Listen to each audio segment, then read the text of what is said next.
Hola, hola, hola! Vlog ko lang tong helmets ko. Bumili tayo ng additional helmet. I've been using Zeus for quite some time now. Why Zeus? It's because meron na akong experience kung gaano katibay yung Zeus because of an accident I had when nag-solo ride ako to Bicol. And my helmet was Zeus. High side ako. And the impact of my head sa pavement is napakalakas, but my Zeus did not crack. So, kaya meron na akong testimony na yung Zeus matibay talaga siya when it comes to protection. So, napakalaking protection niya. Nagkaroon ako ng stiff neck, pero yun lang yung nangyari. Sobrang lakas ng impact. Yung strain, sinalo lahat ng leeg ko, and the impact and the pads of the helmet did a good job actually to protect my skull, especially my brain. So intact pa siya hanggang ngayon. Medyo umaalog-alog lang paminsan-minsan pagka tinotopak. So bumili ako ng HJC C70. So yan ang magiging daily helmet ko na or pag ride ko. The Zeus will be a backup.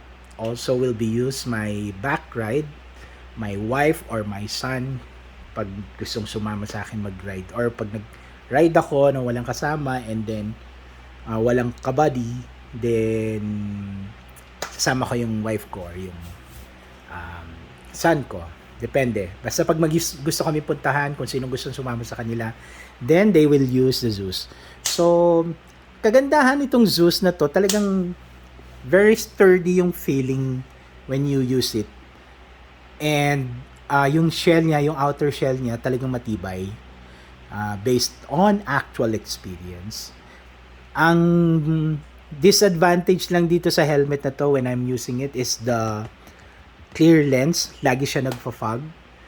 So, kailangan mo pang gumamit na extra na mga chemicals like this one para hindi siya mag-fog. Okay? And bumili rin ako ng panglinis ng helmet. So, overall naman experience ko with Zeus, value for money and yung protection, talagang it delivers a good protection for your head. So, mag-shift ako to HJC C70. Mas mahal siya versus dito kasi yung Zeus very affordable. Itong HJC, I will give you a review after using it, but today unbox muna tayo. Mag-unboxing tayo. Okay, unblock. What the hell? So, okay. So, si Zeus ko, napaka-tibay, napaka-komportabling gamitin. For sure, mamimiss ko tong Zeus ko na to. Pero, andyan lang naman siya. So, I can use it anytime. Unboxing tayo. The C70. Pumunta ako sa Caloocan just for this, to buy this new helmet. So, may box siya. Kaya tayo nag-unbox. Meron rin siyang helmet bag. Okay. Comes with the helmet bag. Si Zeus ko, when I bought it, ito lang yung naman yung bag niya. Before, mga 10 years ago, maganda yung packaging nila. But this time, si HJC, they have a very good packaging. So, you can bring this to protect your helmet when you have a ride. Para hindi siya magasgasan. So, tingnan natin yung itsura. Kita ko sa yung itsura sa loob. Yun. Comes with the manual. And the strap. Easy release for the strap. Okay? So may clear lens, of course, kasama yung clear lens. And then, meron din siyang dual visor. So, kung nakaangat yung clear lens mo, pwede mo rin ibaba yung dual visor mo to protect your eyes from the sunlight, from the UV ray.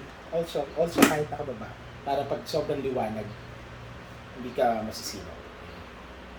So, it has a single air intake here, unlike the other ones, ibang models, dalawa.